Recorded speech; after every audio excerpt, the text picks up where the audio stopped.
In today's video, I'm going to teach you how to adjust the date and time in WhatsApp. Let's start with something important to understand. WhatsApp does not have its own separate date and time settings.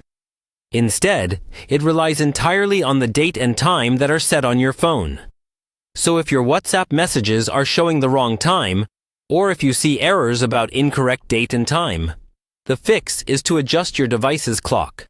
First, go to your phone's main settings app. This is usually the gear icon on your home screen or in your app drawer. Once you're in settings, look for the option related to date and time. On many Android devices, this is found under System, then Date and Time.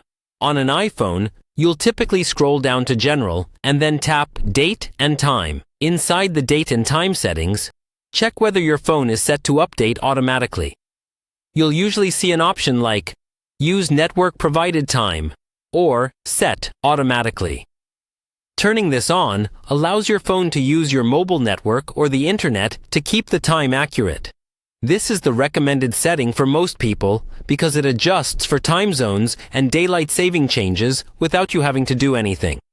If you prefer to set the time manually, or if automatic time is already on but still looks wrong, you can switch off the automatic option. Then, tap on the date field to correct the current date, and tap on the time field to set the correct time. Make sure your time zone is also accurate.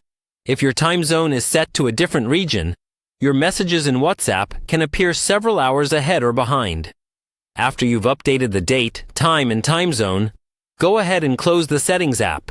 Now, open WhatsApp again. Give it a moment to refresh, and then check the timestamps on your recent messages. They should now match your actual local time. If you previously saw warning messages about incorrect date and time, those should disappear as well once your device clock is accurate. If things still seem off, double-check that your phone is connected to the internet and that you've fully closed and reopened WhatsApp. In rare cases, restarting your phone can also help apply the new settings properly. And that's all you need to do. By adjusting your device's date and time, you automatically fix the date and time shown in WhatsApp.